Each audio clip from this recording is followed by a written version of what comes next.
You're listening to Beyond the Metagame, a podcast where two experienced competitive Super Smash Bros. Players look beyond the controller to analyze and break down the unspoken psychological framework of the competitive scene.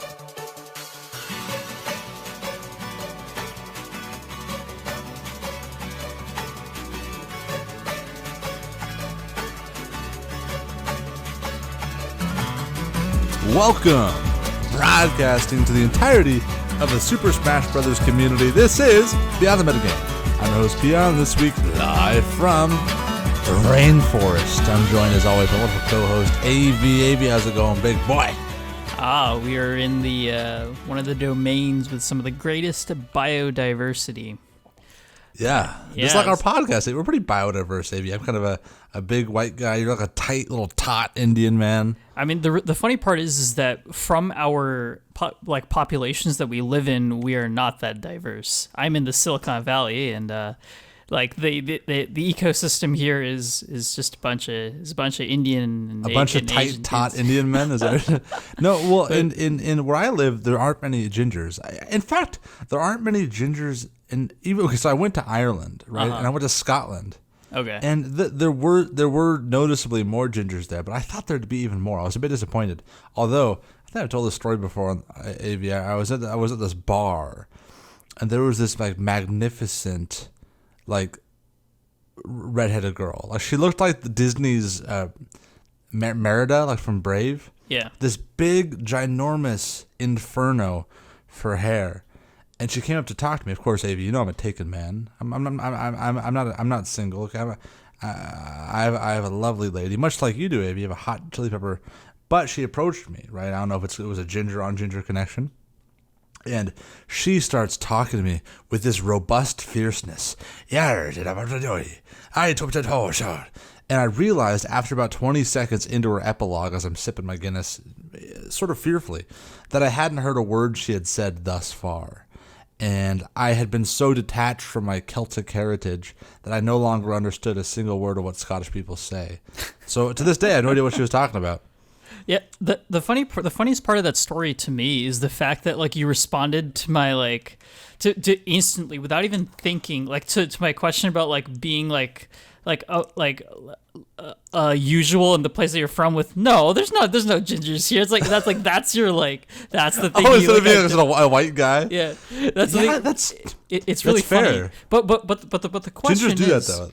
But the really funny part about that is that the actual genetic differences between like me and a white guy or me and a black guy are probably less than maybe like you as a ginger dude and another white dude. There's so small genetic differences between race that you might not actually be that far off insane.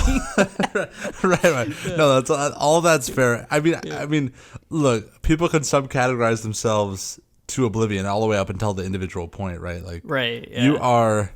So it's all a matter of how you just slice it up. I'm with it. This guy strangely woke and strangely humanitarian rather quickly, AV. I will say this, my friend. We have a doozy ahead of us, okay? Coach Zeke is coming this week, as you can tell by the episode title. And if you don't know who Coach Zeke is, and he's a pretty well-established figure in the community, you're going to have an awesome introduction to him.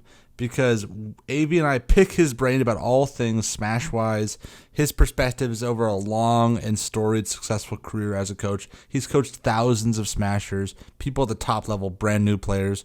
So it's just going to be like a big information dump. Like I'm really excited to hop into this one. Right. I mean, I just can't wait to show this to everyone. We had such a good time talking. You got all the great stuff. You got me being overly philosophical. You got Peon coming on to me a little. Like there's there was some sexual. Even I believe Zeke at some point he both points out the sexual tension. I think he even jumped in at a few points. Like it got kind of spicy. Yeah. I loved it, man. It was great. Yeah, it was absolutely awesome, man. I can't. I'd say I can't wait to jump into this, but yeah. I mean that is what I'm saying. Let's just jump into this, AV, guys. All that and more in just 1 second.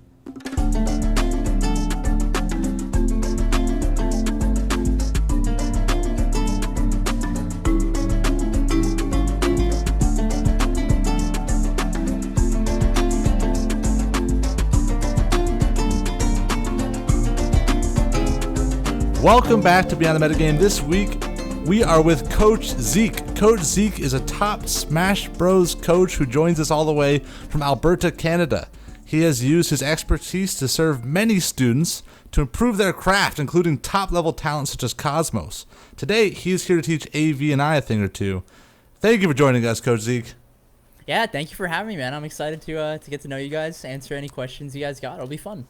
Yeah, so, I mean, just off the bat, this is a bit of a softball, but I want to know this nonetheless. Yeah. Right now, 2020, I believe we're recording this is August 27th. You're sitting with us as an experienced, as a veteran Smash Bros. Coach. But how do we get to that point? How does someone end up in that position? So a lot of people ask me that question, and a lot of it is like, oh, how do I become a coach?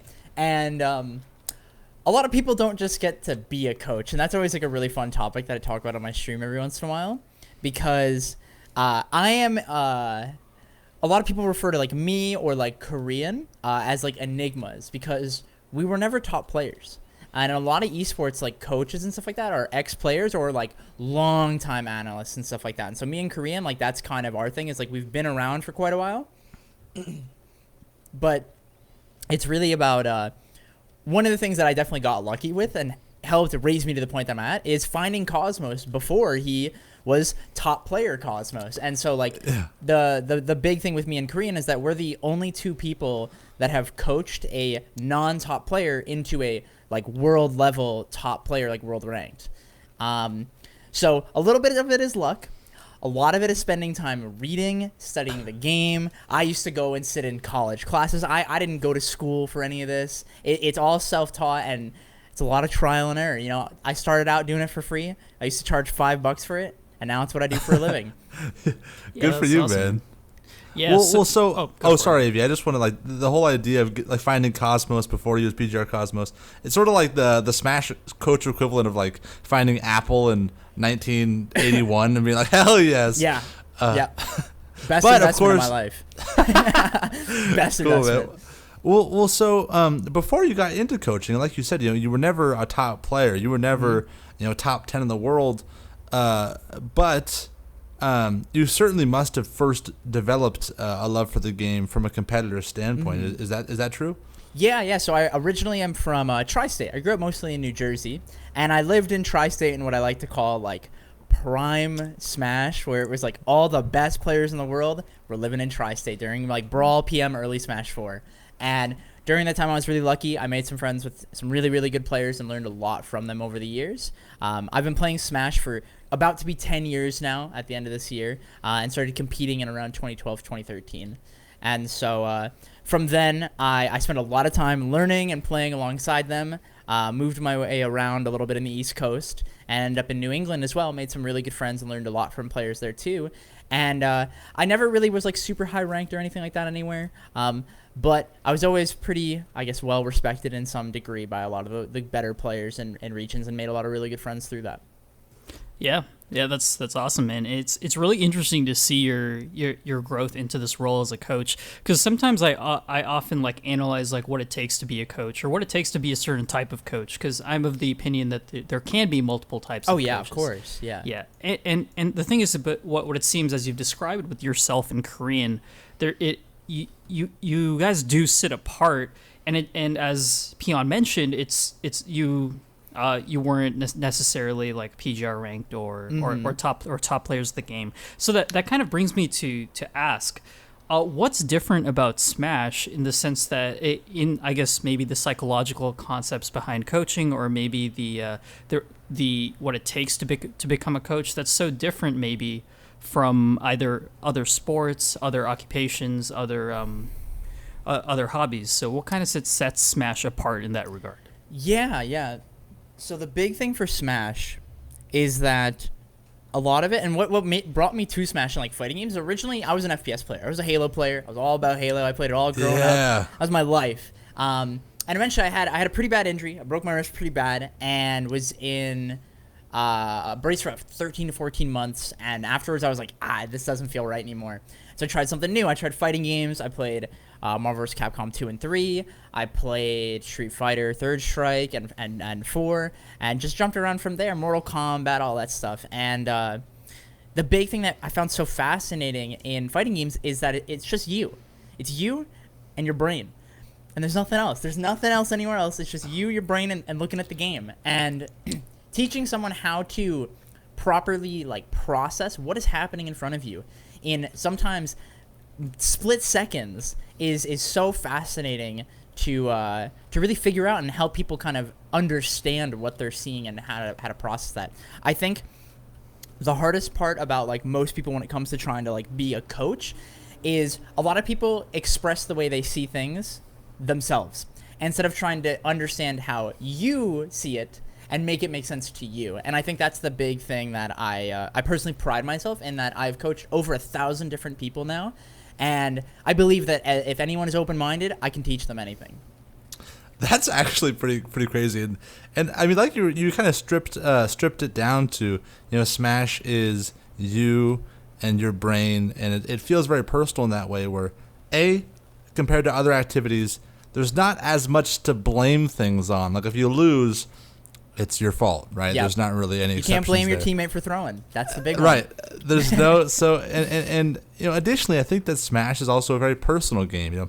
Your play style is often an extension of a part of you. It always feels very integral to self. Like Smashers really identify with their play styles, and it must be crazy. Someone like you who's worked with 1,000 different people to sort of, as you said, look at the game through their eyes and try to get inside of their head to steer them the right way. How do you do that? Like, how do you quickly adapt in that way? I spent a lot of time studying a lot of psychology. I sat in a lot of classes. I've studied a lot of books. I'm still studying books that I'm working on.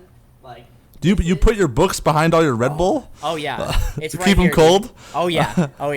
Oh, But Thinking it's- Fast and Strong. That's a great book. Oh, yeah. I've read it because Daniel Kahneman's he's an economist, right? It's Yep. yeah, he's that's what I studied. So I love. Yeah, there's that. There's Playing to Win by A.G. Lafley. There's Josh Waitzkin's book, The Art of Learning, and it's just learning the idea of how people learn and how to do that in an efficient manner. And like, not only that, but then like the psychology behind that. Very much, I've done a lot of studying within like sports psychology and stuff like that, and read a lot of studies in how Olympic athletes do it. Because in a lot of Olympic sports, it's just you. And when you're that one guy that's about to go do like a pole vault, what do they think about?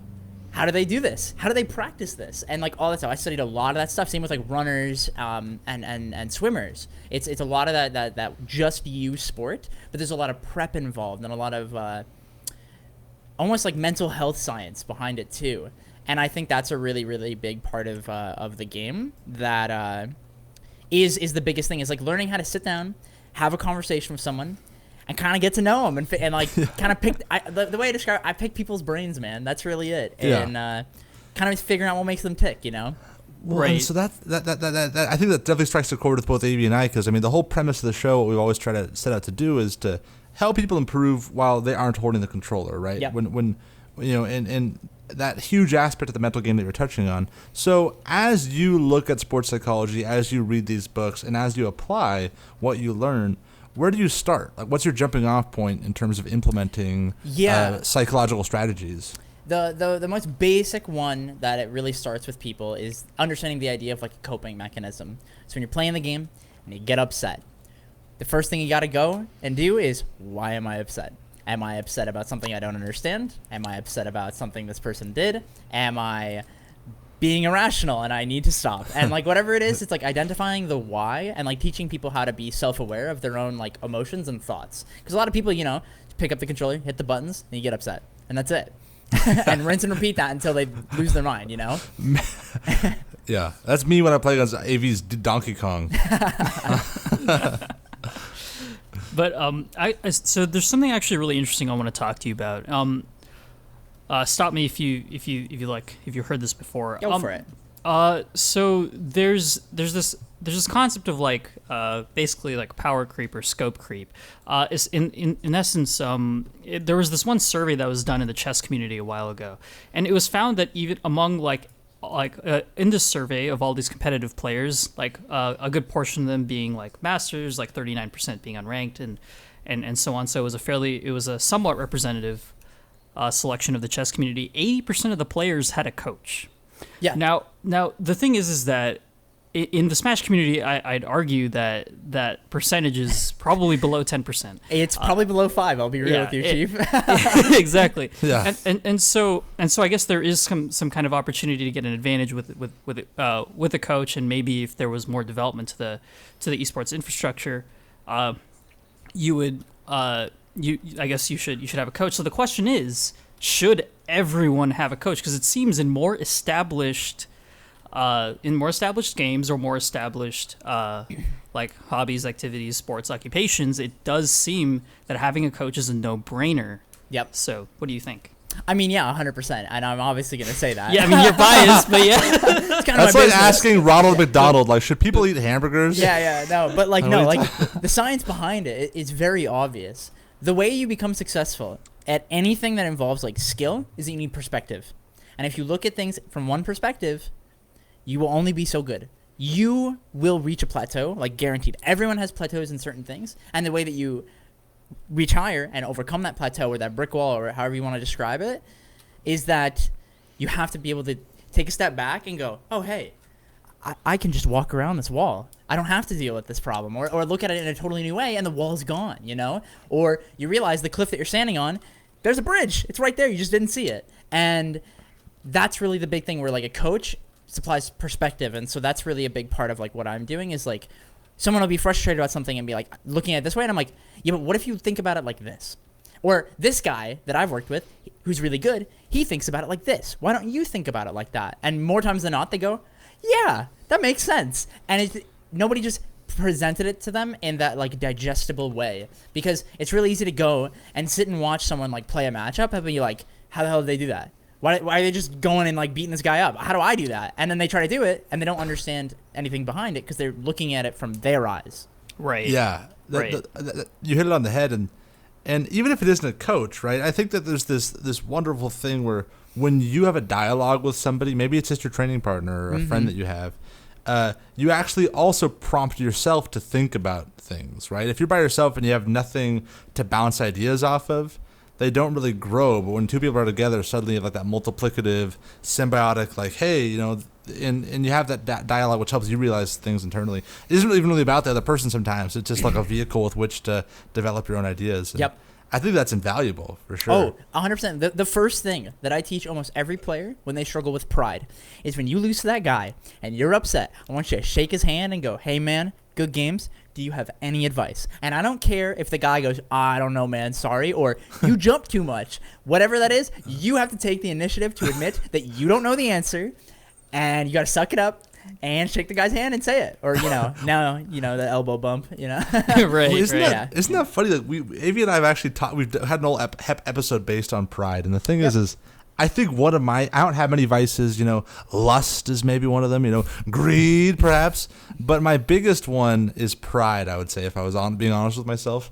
And it's definitely a character flaw, but Smash is such a great, like, exercise to be humbled, right? Because you can lose to anyone at any time.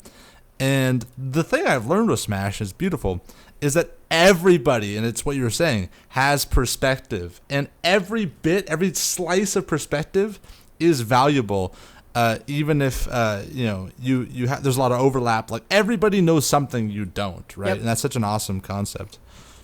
Fighting games are the ultimate form of being humbled, because everybody thinks they're the best player on their block, and they go to a tournament, and they get waxed.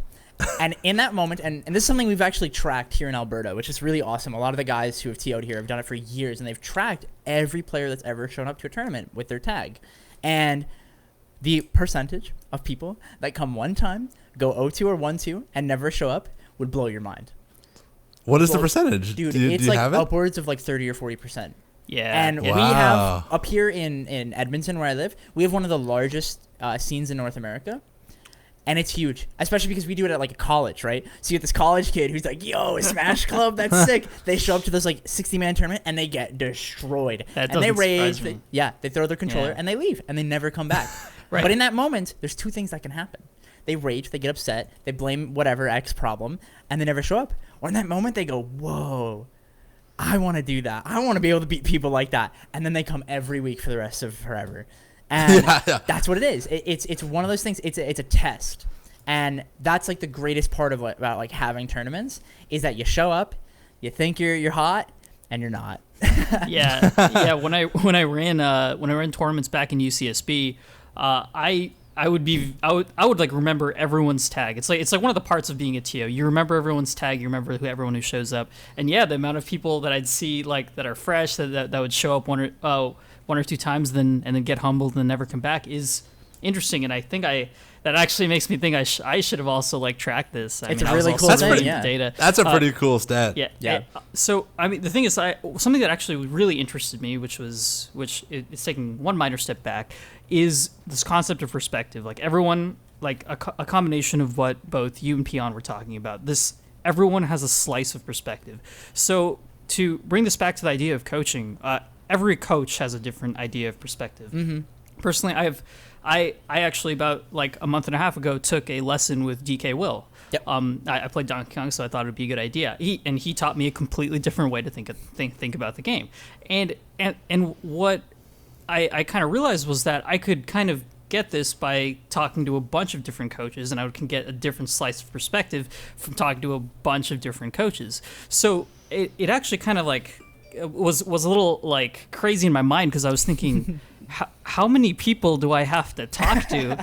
What is the optimum level of coaching? Do I just have to go around on this religious journey through like the entire Smash community? It's like, where does it end? And so what would you be your advice there to me who's gone through this crazy revelation that wow, is the amount of perspective just endless, and I'm just gonna get caught in this like tornado and hurricane of constant changes of perspective. Oh, it's endless. It is absolutely an abyss. There's no answer to that because, and I've talked about this before. Like, there's a really good clip from my stream that one of my mods grabbed a month or so ago when I was watching Gommel, and I was like, listen, guys, like, getting coaching from me, cool, love it. I love coaching you guys. But go get coaching from Korean when he offers it, and go get coaching from Iza, and go get coaching from DK Will, because the way I play the game and look at the game, the way they all do it is totally different, and we all have different opinions, and that is totally okay. While we might not always agree on everything, that's the point, is for you to take the perspective, make your own opinion on it, and learn from it. Because I don't know everything. I'm not sliced bread, bro. I didn't change the world. Like, all I'm here is that, like, I just like slow game, man. That's it. And not everyone looks at it that way. I have a lot of people that like my perspective on the game is like passivity. That's what I look at. And a lot of other people are like super defensive, and some people are really aggressive. And they're not all inherently wrong. And I'm not inherently right or wrong either. It's just about this context that always applies in different ways, and the way each player takes it and digests it and forms their own play style or understanding of the game is going to be unique to each and every person. That's why whenever you like X new player goes up to a top player and goes like, yo, like, how do you do that? And they just go, I mean, I just like blah, blah, blah. And you're like, that meant nothing to me because it won't make sense to you. It won't make sense to you. And like, even like a great example is like DeBuzz is like one of the few players that does do like pretty good coaching, but to a degree also, he doesn't coach thousands and hundreds and billions of people or anything like that, because he looks in the game in a specific way, and not everyone totally agrees with his perspective on that, and that's totally okay too. Yeah. Have you ever heard someone's perspective and been like, no? Yes. I mean, I'm totally. Yeah.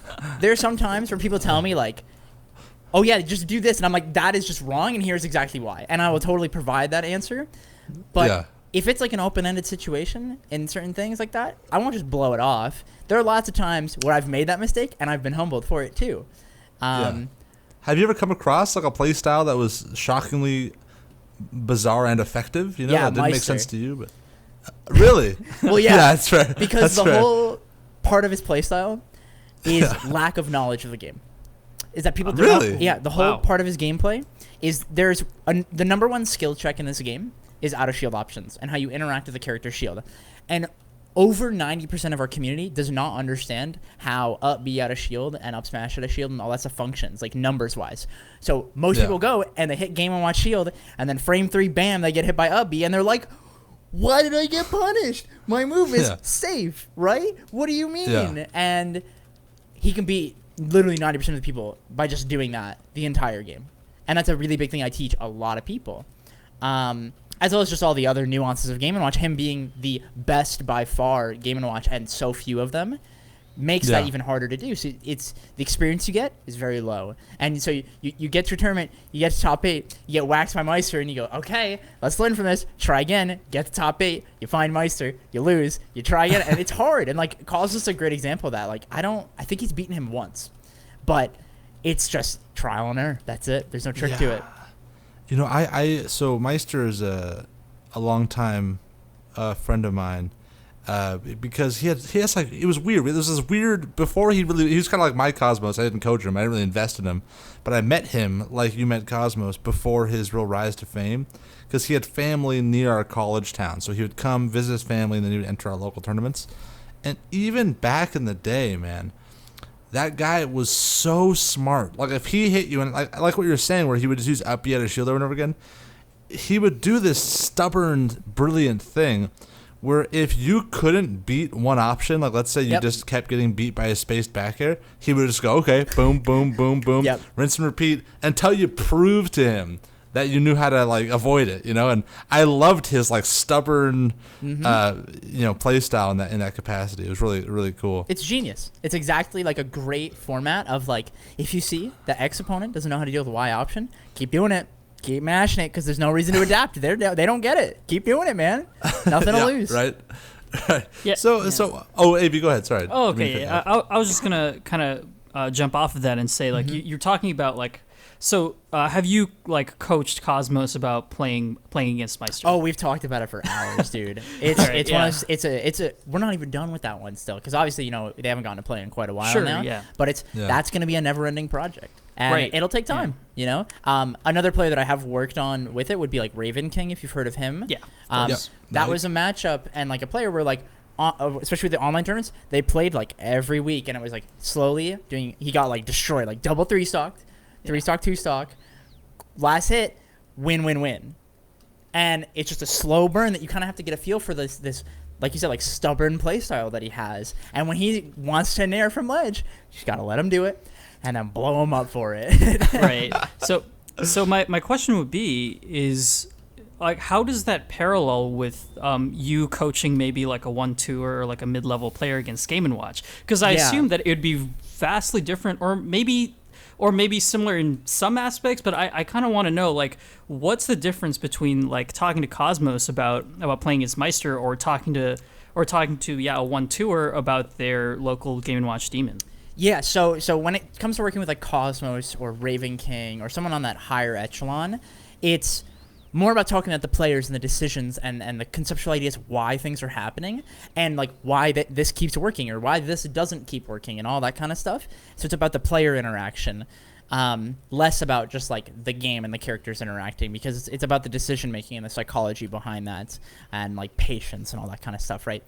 When it comes to coaching like a 1-2 or an 0-2er, it's very much like you need to understand the rules of the game, the frame data, like all this stuff, and like drilling it into them. That it's like, hey man, I know you want to hit Game & Watch shield, but you can't.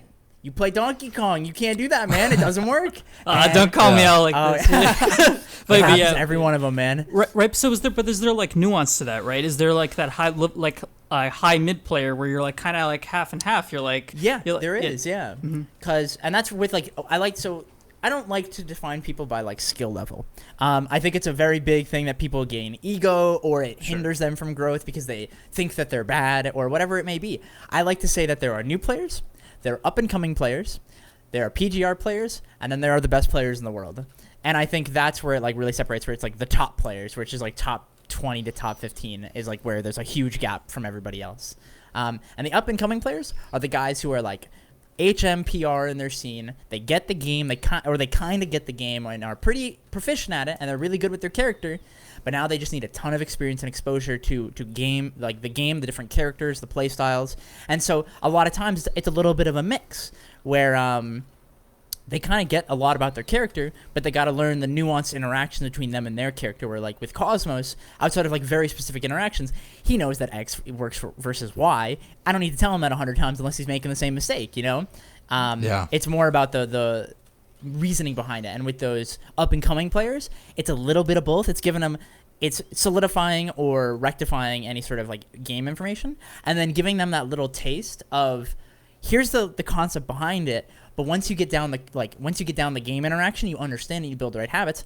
Then we start delving into like the people and the way that you deal with a person and how they play. Right. Yeah, well, that's so interesting. Between this is just because I'm curious. AV and I do coaching ourselves too with our podcast listeners, and it's very fun and it's very rewarding. But I wonder, like, for me, there's a couple different skill levels that I really love to coach, because especially when people are really new or where they're on the precipice of becoming like very competent competitive players. Mm-hmm. I love that because there's still so much to learn and there's so much to teach from our perspective. But it's just an exciting time to be a smasher. Is there a preference you have in terms of like what's your dream client that walks in and says, "Hey, I need coaching"? Honestly, like I love people who are like they're PR'd and they're like, "Yo, I want to be PGR. I want to do it, and I'm here to do whatever it takes to do that." Because those are the players who are just gonna listen, and because they know that they don't know better, and they've been humbled enough at this point. So like a great example of that would be like Raven King. He was PR'd in Chicago for years. He's been playing since Smash 4, and then one day he just went, "I want to be one of the best players in the world, and I'm ready to accept that I don't know how to do that." And he came to me, and he's just this kid, and he just goes, "Tell me what I don't know. Everything. I want to learn everything." And I've been coaching him now for like 2 years. And then right before, it's like a year or two now. Once the start of Ultimate is like when we really started. And Frostbite, if you guys remember, he beat Best Ness very, very demandingly, like in his favor. Yeah, that's crazy. And he was this close to beating Tweak on his first try. And Tweak is another player that I used to coach in Smash 4. So a lot of things that I teach them, Tweak does too. And it was very much like a humbling experience that like he played his Wario, he was losing a little bit, he won a game, won the next game, and then Tweak had to really mix it up. And like not often outside of like very top players do you see Tweak switch characters because he's losing. He's usually really good at adapting, but in that moment Tweak accepted that he was not going to beat Ike with Wario, which me and you sitting here now, that makes sense, but he just was like going into it. He didn't care. He just went, I just want to play Wario, and that's kind of his thing. And went Pokemon Trainer, and through a lot of matchup inexperience, Raven King gets blasted for 3 games. But he was this close to beating Tweak on his first try, and it's because of all the hard work he put in over years. And that's what it takes, is that like some people, they get that little bit of information and they like super jump, and like that's what gets them on their PR. Now like Raven King example was about to be number 1 or number 2 on his PR for the first time. And then you have other players where it's just like they've already been going and they're like on like the bottom half of the PGR. Like a player I used to work with was Rivers in Smash 4, and then come into Ultimate, boom, he's a top 10 player. And I was like, yep, that makes sense, because he put in the hard work and he learned all these new perspectives. And I think those are my favorite players to coach, because they're the most receptive. I do find top players tend to kind of stick to their own perspectives, but once they're humbled enough and they really do like solidify like this ain't gonna cut it, and they want to be like the best of the best, like that's where they're like. Mars is a great example of a player that I've worked with on and off in the past, where he was like, I really want to do this, but he's also a really hard worker and he's really receptive to advice from people as well. He's got to be like the hardest worker in the world that also wears pajamas to work. I love it. I love that kid. I love him to death. It's awesome. It's iconic. Now, as you're documenting, you have participated in a lot of Smashers, rising, their surge to prominence, or you've at least been with people on their journey, like Raven King, as you've walked this path with him. I'm curious if there's anything that you encounter that's just part of a Smasher's DNA, maybe it's part of their personality or their habits, that to you is emblematic of success, that makes success inevitable. Like, hey, these are the steps you must take. I've seen it here, repeated. What would that be? It's the growth mindset. And you've probably heard that like buzzword before a million times. It's that they can lose. They go, that sucks. And then they go, how do I make that never happen again? And that's like a great example. Like if you guys probably saw like the other week, Cosmos had that first to 10 with Tweak, and he got bodied. He didn't take a game. He did a first to 5. He didn't take a game. And he sat there for like maybe 40 minutes afterwards on stream being like, I am so upset. I'm so upset. I want to cry. Like that was so like the worst feeling. Like they used to live together. They played so much, and he just got blasted for the first time in such a long time. And he messaged me and he was just like, I need to practice more. What do I need to do? Just tell me whatever it is. I'm ready for it again. And that's the mindset that it's like he took the time to cope with it and deal with it and get it out of his system, the negative energy, and then back to work. That's it. And that's how it's got to be, honestly. Yeah, that's like good smashers are like coal. Like we need to be burned alive, and that needs to also generate our fuel. Yes, like our exactly. our own conflagration must also propel us forward. Yep. AV, you're laughing, but you know it's true. Oh yeah. No, that is exactly a great way to put it. I was laughing at your word usage. Yeah, I've never heard that word. Conflagration. Yeah, I've never heard that one. That's a new one. Okay, so great it's a spell in World of Warcraft, and I think that's the first time I've ever said that out loud. I always read it as conflagration.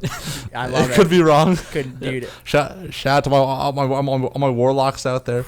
Well, cool, man. Now, like, Abhi, were you about to ask something? I've been talking a lot. I want to cut you off. I mean, I do have something to ask. Okay. I'll talk about one concept really quick. So I don't mean to keep going back to chess. No, dude, I love it. Let's stick to it. But that's where my literature comes from for today. But so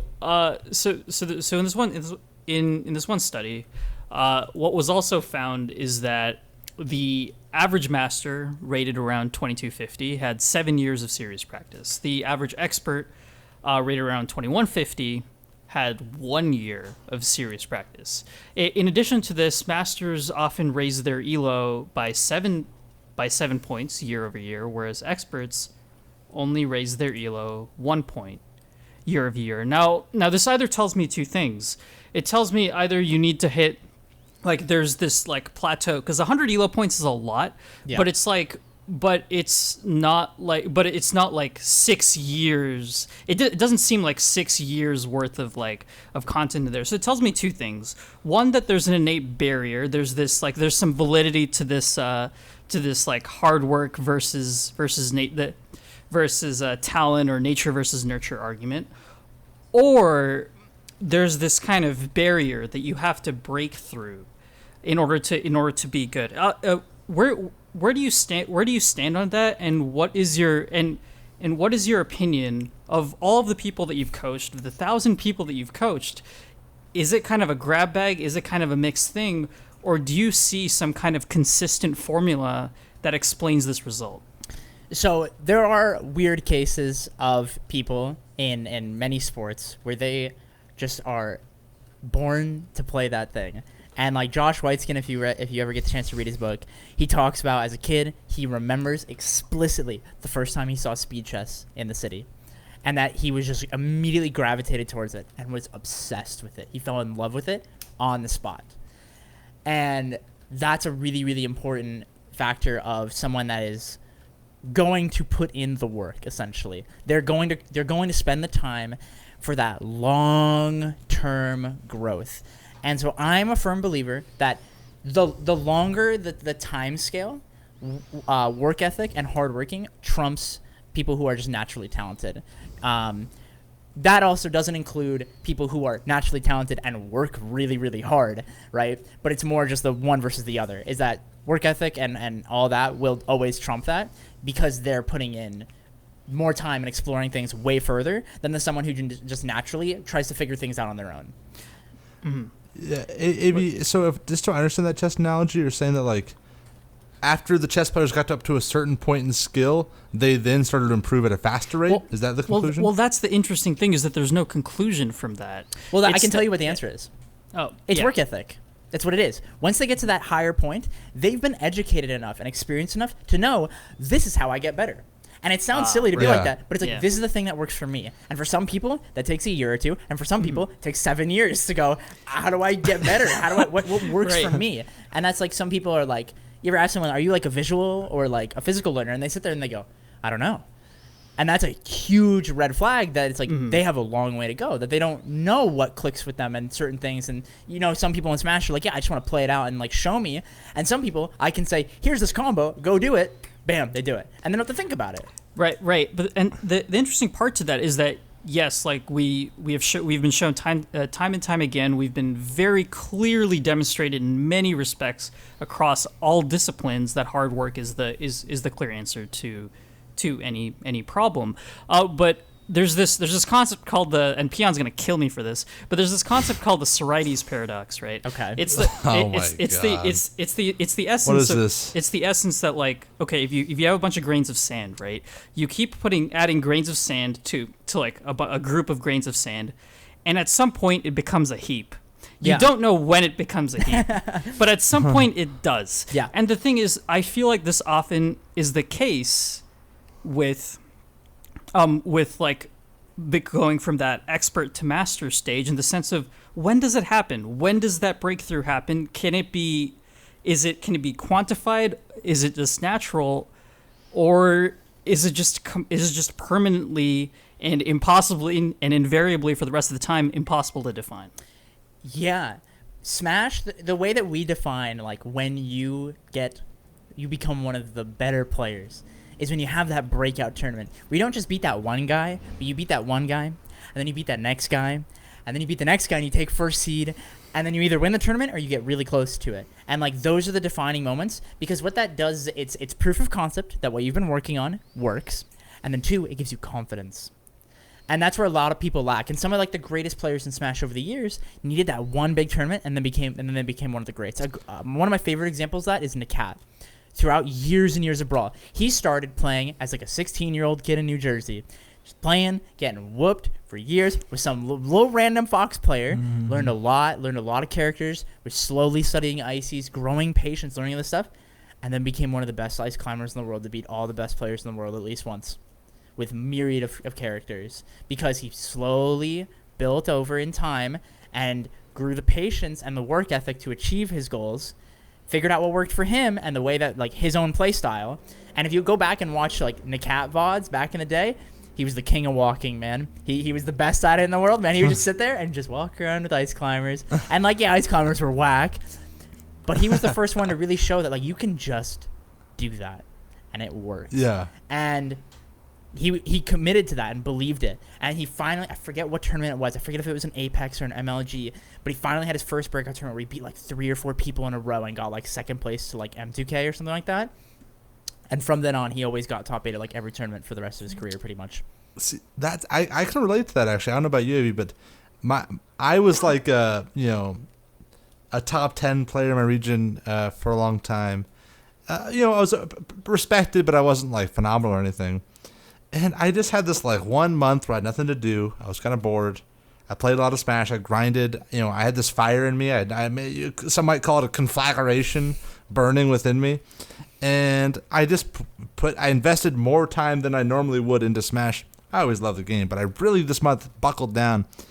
And then I won a pretty big tournament in our region. It was a small regional in a pretty small region, so it wasn't a huge tournament. But from where I was sitting at the time, to me, it was a big tournament. And after that, it gave me so much motivation to repeat. Like, I felt so damn good. Yep.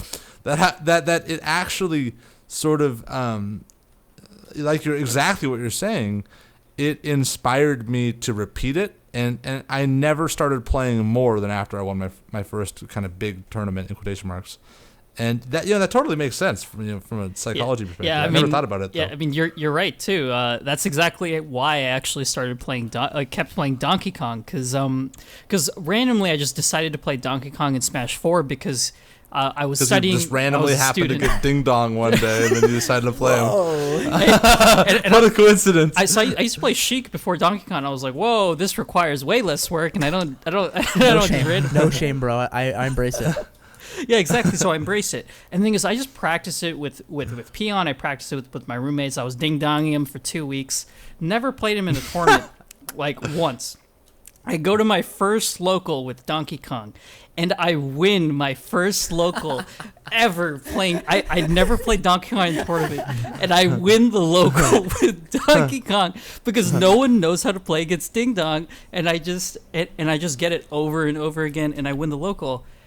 And I committed. It was just like that moment where this works. Yep. And it's like, and then I had so much confidence, and of course I never got to the same level as Peon, but I went from probably being like maybe a 15 to 20 player in the region to maybe confidently like top 10. Like, so it's really funny how, like, you're right, there are these like defining moments where confidence along with hard work is something that really defines you, or defines your growth in the game. Did you have a moment like that, Zeke, either as a player or as a coach? So through Smash 4 especially, so I played Brawl PM. I was a king at 1-2er, loved it, embraced the game, had lots of fun getting whooped for years. Near the end of 3.02 PM, I was a moderately respected ZSS on forums, and like I could talk about the game. And that point was when I was becoming smart enough where I could discuss things. I'd give other players advice and it would help and all that kind of stuff. But in Smash 4 was when I was like, I think I want to try to be good at this game. And there were times where like one of the more like validating moments for me was when good players would be like, yo, enter dubs with me. And I was like, oh, you want to play dubs with me? Okay. Yeah. And it would be like really cool, and we do pretty good and stuff like that. Or there have been times where I've been really close to getting out of pools at majors, as well as like even I almost got PR'd in New England back in Smash 4. I just didn't attend enough because I was a bum. When I lived in Rhode Island at the time, and I was like, I did well. I would usually get top 16, top 8, and it was just one of those things like, oh yeah, this totally works. I think I only won one tournament in Smash 4 in New Jersey. It wasn't a very big one, but it was like that first time where I was like, I'm starting to understand the game. One of the things you're so humble, because when I won my first tournament, I was like, I am the best player in the world. I never really I guess I never really had that moment because I was just surrounded by people that I just knew were so much better than me. And obviously it's a good, but it's also kind of a bad thing because I didn't grow insane confidence so very late into my career. You know, I'd go to locals and play Mewtwo King and be like, wow, I'm kind of trash. But that's, that's part of the fun, But, one of the reasons, and like the study that I read that really provided that this works in so many ways is, like I was mentioning with like those Olympic medalists, is the reason why it's so important that you get that first win, that first breakout, is because when you're going to go do it again, you can remember, I know how to do that. This is how I do that. Yeah. And you relive it in your mind, just split second, and you get it. And then you just go do the thing. And so, or even like in extreme sports, they do that with like base jumping, where it's like insane out of your mind. They're like, there's a very specific technique. You need to be very careful, or you're going to hurt yourself real bad, right? Or like X Games and stuff like that too, with like crazy tricks. You think back to your practice, you think back to the times where you succeeded doing it, and then you just have confidence and you just do it. And that's it. Because if you overthink it, you're going to blow yourself up and you're going to choke it, right? And that's the most common thing you see. Yeah. So many top players get this close to winning and then they go, Think about all the times you've seen people almost beat Leo. Yeah. And that's what happens is they get in their head because they forget that it's happened. But now that it's happened for certain players, it happens more frequently, slowly, but it does happen. Or like Mars winning a full tournament over him at Genesis, that was because he had beaten him before. Had he not beaten him and even taken games before, the likelihood of that happening was extremely low because the confidence levels are extremely low. Yeah. Yeah, there's such a fun, like being in the winner's seat, being, having the champion belt on your waist is very beneficial, right? The moment that when you're about to take that last tournament stock from your opponent, and you don't have to think about, if I take this stock, I'm going to win it all. Yep. Right? The moment that thought no longer pops into your head, and you got it. What a psychological advantage, right? Mm-hmm. Right? And I think a great shortcut to that is, and I'm sure this is very much easier said than done, especially when you're on the international stage, at like, let's say Genesis 7 if you're in Mars's or MKLeo's shoes. But I still think that the way to go about this is to never, ever, ever play for the win. To always play for something more abstract than that, so you can't put so the pressure isn't on you, right? Like I like to play the phrase that always goes in my head is like, I'm just gonna play some good Smash, like win or lose, I'm gonna make my opponent outplay me. I'm not just gonna hand them the win. Like they're gonna have to change some stuff having whatever your phrase is, whatever your goal is, trying to remove yourself from the result of the game. Yep. Has to be part of your strategy, especially on a big stage. Mm-hmm. Yeah. So there's this. So just kind of to go on to that and kind of prime you for another question. Yeah, where go Peon, for it. where Peon's really gonna hate me for all this for all this philosophical posturing. Love it. Do you have any proverbs that don't have like a 5-syllable name? So there's this concept in psychology called multiple discovery. It's basically he's counting. It's basically the concept that once something is out there, it's a lot more common for someone else who like across the globe or in a completely different area to succeed at it regardless of their interaction with that other person. Yep. Yeah, and there's this idea when something is done, when something is completed, it for some reason in this collective consciousness of the human experience, it makes it easier to do. And it's so weird. There's like a really good example of this of some research that was done. I think there's someone called Monica England, and this was famously portrayed in a Richard Linklater film called Waking Life. And it was portrayed as this like crossword puzzle thing, right? Is where like there's a New York Times crossword puzzle, and someone and there was an island where like the crossword puzzle was shipped to the island. There were people on the island, so the people that did the crossword puzzle on the day that it came out did worse than the people that took it on the island that had no interaction with them. And so this idea of a collective consciousness and of just like the fact that something's been done before, even if they haven't like experienced it, but just knowing that something's been done before for some reason has such a profound like effect on people's success. Yep. No, that's really the biggest thing. Like, once someone does it once, someone else out there goes, "Oh, it's possible." Whether they really know exactly why or how, but if they, you hear someone is like, "Oh, someone did a 10K this fast," they might not know how or why or whatever, but they go, Right. I want to do a 10K faster than that. And why someone's brain works like that is it's one of those innate things that someone just has the right like personality traits and mindset where it's one of those checks again for people where they're being humbled in a way where they're like, wow, like that's nuts, and they either go, I could never do that, or they go, I want to be better. And it's another skill check for their mentality. And there's so many of them along the way, but those are really the big ones. It's that first time you get bodied, and then as you're becoming more proficient, that when someone is way more proficient than you, and you find out, and you go, well, how do you respond to that? Well, Zeke, to me, like what that is optimism, right? Yeah. Like I think that I love optimists. I do. I love optimists as much as AV loves obscure foreign films. And I love it. Keep hit me with all of them. And really, I mean, to see someone succeed, right, or to reach a feat. Let's say in Smash context, beating MKLeo, or maybe someone in your local scene beats a top player at a major, and to see that feat and be like, wow, that's inspiring. And I'm also capable of doing that because I also have a brain, I have 2 hands, and I also own Smash Bros. Right? That is the attitude that I like to encourage because, I think like we've been talking about, Smash is a very humbling game. You could take and you will take some big L's on your journey to becoming better, but like looking at your own accomplishments and looking at other people's accomplishments through this lens of optimism is just so important for your long-term growth mindset. I'm trying to think of how I respond to that. Yeah, it really, really is like the phrase that I always use, and I teach all my students this the first time I work with them. You play to learn, and you learn how to win naturally. That's it. You don't play to win, and if you play to not lose, you're a coward, and you have pride, and you have ego, and all that mess, right? And it's sometimes people get humbled. I've had top players who've had to learn how to lose, man. It's hard. Some people really are bad at it, but the biggest thing is just play to learn. You'll get there. You just have to trust the process. And that's really that's the big part of like my belief is that like as long as you spend the time, you keep working at it, you'll get there.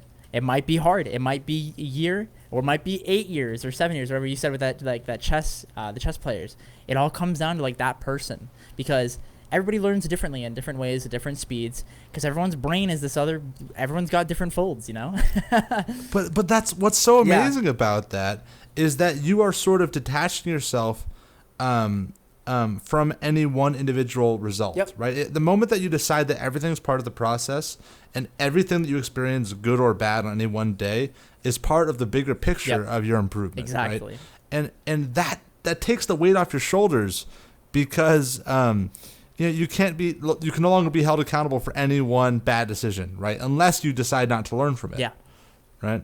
it's all in the eyes of the beholder, you know? If they look at it and they say, well, that's horse, they're going to get nothing out of it. But if they sit there and they go, I want that to never happen again, then you're going to take something from it. And right, like someone might say AV's not attractive. I find him delightfully handsome and sexy. Love it. For instance. I love the tension in here. Oh yeah, it's real fiery. Zeke, I'm sorry you had to get in the middle of that, man. I apologize. I feel like I'm third wheeling a little bit here. Yeah,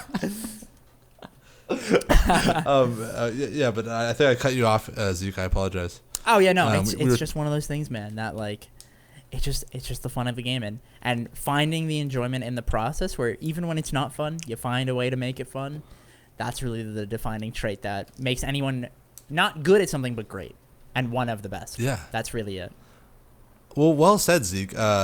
So we're not quite done. Oh, dude, I can sit here and talk for hours. I know, and just by the way, Zeke, you're welcome back anytime because I think that I could listen to you talk for hours as well. So it's been awesome so far. But I'm gonna take a step back because AV and I have gone to our community. The Discord server has questions specifically for you, Zeke. Cool. So we're gonna kind of do it lightning round style. Okay, I'm gonna be throwing questions at you. Try to answer them.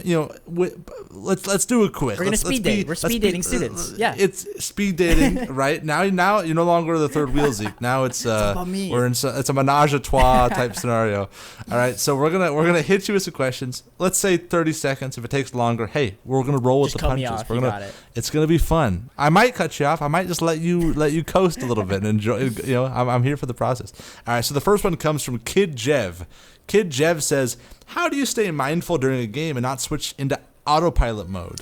The first thing I always tell people to do is you have to take your mind off yourself and focus on keeping your eyes on your opponent at least 70 to 80% of the time. And a great way to practice being mindful is like speaking out loud and saying what you see and like what they're trying to do or what they're literally doing. This game is all about playing in the moment, and all you have to do is be able to process it fast enough. If you're doing that and you feel like you're not processing it fast enough, save that replay, watch it again, try it again while watching it again in the moment.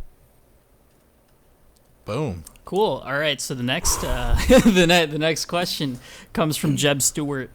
Jeb Stewart asks, "What are some key components necessary to an in-game practice?" I assume practice. Got it. Practice session. Was this? Yeah. It took me a second to be like, what did they mean? Right. Yeah. Practicing with a purpose. A lot of people play the game, and they get nothing out of it, and they're like, I played for 3,000 hours. Why do I suck at this game? And what you got to do is you got to go into the game and go, hey, I want to practice not landing on you. And the whole game, the whole session, the whole week, the whole month, whatever it is, that's your focus. That one thing, get good at that. Keep working at it until you're confident, then work on the next thing. Hell yeah. Crowzone asks, when a player coaching is tilted from something they did stupidly or from some aspect of the game, what would you do to help them get their head back straight?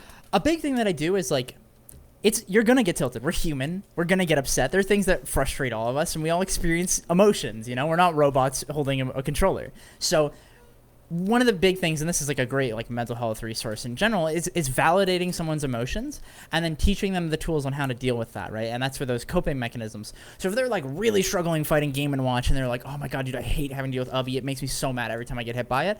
It's like, look, it's okay to get mad. Like, it's fine. What you got to do is realize when you get mad, understand why you're mad, remind yourself the answer, and try again. Because everything comes with time and trial and error. There's no trick to it. And some people are better at just taking something and dissociating. And some people are really emotional. And that's okay because we're all different people.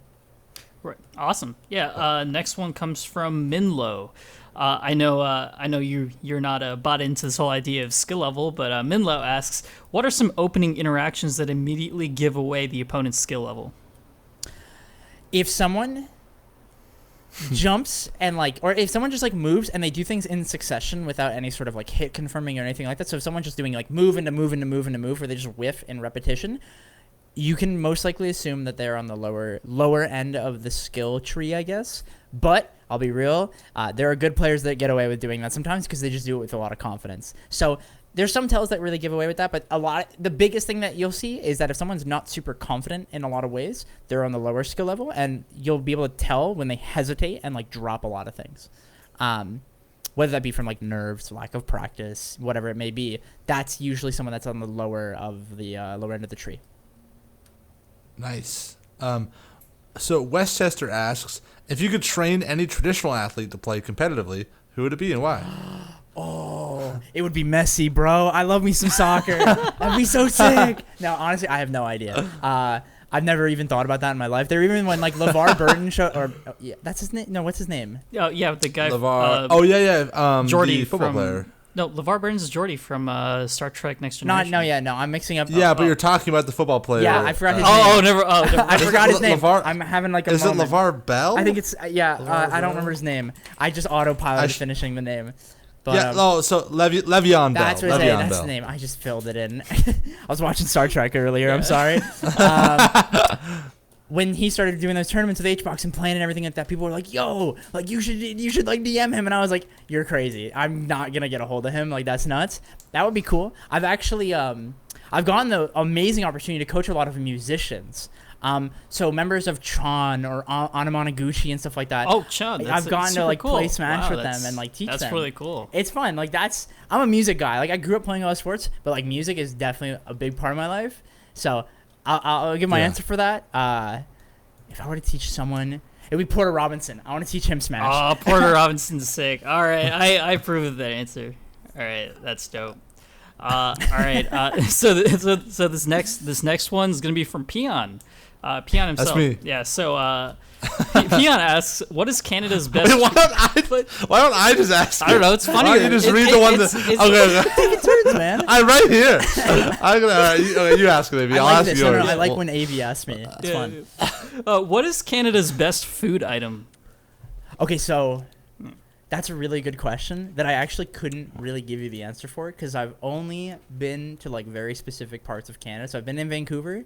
And then I've been over here in Alberta. I've never been to East Coast before. There's like bagels over there and stuff like that people like to die for. And I've just never been over there. I was going to go over there the first year for Gommel, but obviously that didn't work out. But that's a good question. Can I ask my girlfriend real quick what her answer is? Yeah, sure. Yeah, go for What's it. the best food in Canada? Like the easy answer is poutine, but I feel like that's a cop-out. Beaver tails. I've never had one of those, but I've heard they're great. Yeah. What? Yeah, Wait, is that like a pig on a blanket? Is like what? Pig on a blanket? It's not really pork. What is a it's beaver like tail again? It's fried dough, and then it's like printed to look like a beaver tail. Oh, okay. Yeah, it's not actually beaver. I was like, okay, there are beavers in Canada. This easily could be That's what I thought, a too. real, like a literal thing. Okay, that's pretty funny. Okay, so AV asks if you could switch your. He says if you could switch your tag, what would it be? But he spelled B wrong. AV B has 2 letters. He spelled it BEZZ. Bez. Fat finger, bro. It happens to the best of us. If I could change my tag, so funny enough, it's just my name. I'm extremely uncreative, and I've used lots of other tags over the years. But honestly, I've hated every single one of them. I'd probably use like my old MMO tag, which was Zealox, which was like Zealot with like an X at the end. But I felt like that was like kind of cheesy. That was like my name in like that's dope. Maple Story and like WoW. So it was cool. Yeah. But What did you play in WoW? I played WoW back in Lich King. I was like one of the first 1,000 groups to clear it, and I played Rogue. It was really fun. Wait, to clear what? To clear one of the raids? To clear the Lich King raid. I was in the first like 1,000 groups of doing Ice that, Crown yeah. Citadel? Yeah, dude, it was. On the rug. Missed that. The old glory days. Man at Trying Hard. Well, you also this I'm gonna throw in because I did stalk you, Zeke. I love it. And you already mentioned that you had Halo dreams when you were younger. What is your favorite Halo 3 map? Dude, you can't do me like that. Oh man! See, this is how passionate people are. AV he wasn't an Xbox kid, so he doesn't know about Halo. I was an Xbox kid. I had an Xbox 360. So are we talking like you did? vanilla maps or like Redux versions of maps? I see what you're saying. So are you saying like straight Foundry? Let's or just the do remix? like Okay. like the MLG variants of Foundry. Let's say like vanilla maps, but like it also could be like how like Zanzibar was made into Last Resort or whatever. So like it's kind of a Halo 2 map. Let's just say vanilla Halo 3 maps. Okay, that was a trick question because the right answer is Guardian. Okay, fair enough. Fair enough. Good man. That's probably the best I've ever performed. Has always been on Guardian, regardless of the game mode. I think that's just. I just have the feel. I've got the eyesight, and I'm confident on that map. And I think even playing nowadays on the PC release, anytime I pop in and I'm like, yo, we're playing team snipers, bam, bam, bam, I get like triples out the wazoo, and it's super fun. But anywhere else, kind of trash nowadays, not gonna lie. I'm always sitting above the sniper next to overshield. The moment I get in a fight, I hit the overshield, then I have the invincibility frames. I take a couple of kills. Dude. Woo! No, dude, my spot is, so you know, on the side with overshield, there's the ramp to go down underground. You can see all the way across. It's mixing up between high and low ground there and covering that, because you can see the whole map from that position. That is my favorite place to be, and more times than not, whenever I get that spot, I'm usually there for upwards of 3 minutes, and it's super fun. Are you talking about the elbow? There's the elbow there, and then when you go past the elbow, there's now, you can look down under, but if you jump or grenade jump, you can then be back on up. the tree stump? Not on the tree stump, so not all the way there, before the elbow. So, you know, on that side, so the way it goes is you have the elbow up, which has the overshield, and then you go down it, and then you can go underground, or you can go to the tree, right? Oh, and there's the grenade hop to be above that. I know exactly what you're talking about. That's my favorite spot in all of Halo 3. Good man. Good. All right. I guarantee like 95% of Smashers like, what the This hell sounded like about? two people describing their favorite hideout spot in like this like random city that they've both been to. It's like oh yeah, you just take this one turn down that with a coffee shop right there. Oh, you go up to the ceiling. They have like a vending machine. You know, the vending machine has like Sprite and Coke. Dude, yeah. And it has this other weird like. Dude, it's like when you're. I don't know if you guys grew up being like skaters or anything like that. As you can see how I'm dressed, I'm very much skater boy. Did a lot of it in my youth, and I did. I broke my wrist, so that I wasn't allowed to anymore. Now I'm too scared to do it anymore. But everyone's knows those spots. They're like, yo, I know the best place to get this grind clip. Let's head over there. It's over here off this corner, right past this thing. And you're like, why is the label like this weird tree stump? Why is that the thing you gravitated towards? But you know, that's how we see it. Yeah, that's so funny. It's like in hiking culture. Like if you're like on a hike and it's like, yeah, bro, there's a trailhead, it's about 2 clips east, and then you're gonna see like some foliage. And I'm like, I always just get lost. I don't know how my ancestors got to America in the first place, because I could not. I don't know up from down, AV. Couldn't be me. Yeah. Well, Zeke, hey man, I just want to thank you again for coming on, for shooting the shit regarding Halo and World of Warcraft, but more importantly, more poignantly, really just opening my mind to a lot of different concepts within. You know, I love, perspective was a big theme of our conversation, but I loved hearing yours, and I definitely think you offered a lot of really valuable insight, both to AV and I, but also I'm sure our listeners are going to listen to this one, re-listen to it, because there's a lot of really deep, meaty, things that you said. Where can people find you, man? Where could people sign up for some lessons of their own if they want to, reach out to you? Yeah, best places to find me are on Twitter and on Twitch. It's just Zeke here, Zekehre, real easy, can't mess it up. And then if you want to check out my website, it's Zeke Sports, so Zeke sports.coach. And you can sign up right there, easy, boom, bam, $40, and you're in there. Nice. Well, I'll put all those links in the YouTube description as well as in the podcast show notes, because look, man, some people can't spell AV, for instance, misspelled B earlier. It happens. Need I remind you? I have nothing to say. I love your face, AV. I'm sorry. The only reason I'm rehashing this is AV just is frowning and it's cracking me up. Zeke, look, man, thank you so much. You have, and I will say this, man, you joined very, very elite company on the Beyond the Metagame Hall of Fame. On our website, we have a little Hall of Fame slot. You joined the ranks of EE. I believe we had Ronald Reagan on the show. We had a lot of big timers. I believe we had former First Lady Michelle Obama a couple of times. I can't wait, dude. God bless her. I can't wait to be that guy where they're like, yo, Obama, Joe Biden, Zeke. Whoa. That's going to be nuts. The great minds of modern, of North America. Love it. Zeke, thank you so much for coming on, man. Dude, my pleasure. Can't wait to do it again.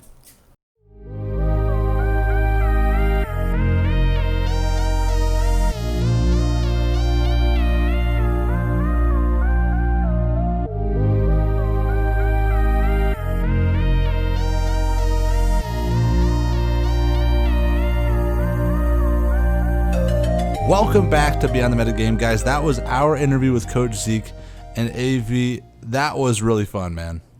Yeah, that was so fun. I really enjoyed getting to get a bit of that intellectual banter in. And it's not. He's a smart guy. He might have Yeah. we might have found our first intellectually. Well, we've had a lot of really smart guests on, but it's nice. What I mean to say is that you didn't have to just deal with me this week. You actually had to speak to someone who appreciated your obscure philosophical references. Yeah, that was really funny. I mean, the thing is like I think you're selling yourself a little short. I think you do appreciate my philosophical references deep down. I do. So I know that you do, and I know that you're smart. You're smart, but someone who can appreciate that without breaking character, like without throwing some jabs at you. Yeah, exactly. Yeah, fair enough. So well, Coach Zeke is a great dude. We had to have him on again, AP. But look, before we head out of this damn thing, we're not gonna do questions this week. If we feel like Coach Zeke already answered a bunch of questions, it's been a bit of a long one. So we're gonna sign off. Before we do so, I do want to mention, guys, now is a better time to join our Discord. If you came from Zeke's community, or if you just still haven't taken the leap into our Discord community, it's an awesome place to be surrounded by like-minded smashers who also just want to get better at the game. People like Zeke, people like us, who are just like to think about the game, talk about the game, and of course play the damn game. And if you want to take that extra little step, okay, let's say, God forbid, your great somebody just passed away. They left you a little $20 bill, right? And you feel guilty cashing that in. So what do? You throw it over to AV. You say, AV, here, buy some more philosophical books. Okay, and you can do that, of course, by supporting us on Patreon. We do have a sister show, Beyond the Metagame, where if you enjoy the banter of this show, you just love hearing me and AB talk, it's the perfect game for you, or not game for you, the perfect podcast for you. And also, there's a whole bunch of other cool rewards there. So consider supporting us on Patreon. Of course, the link to that will be below, as will the link to join the Discord server. AV, where can people find you, my friend? People can find me at Beyond Metagame on Twitter. I'm done. I'm done trying to tell people to go to my A plus my long Indian last name. Just find me on Beyond. Don't give up quite yet. Okay, if you want to find AV directly, you can do so at Beyond Metagame, which is confusing because the show you're currently listening to is called Beyond the Metagame. But Twitter does not give a damn, okay? But, of course, you can find me, and if you do give a damn about finding me, you can find me at Peon_BTM. I'll repeat myself one last time. Peon_BTM. It's a Bravo Tango Mike. For all of you kittens. I don't know. That's like a weird, Tiger King reference, a little out of date.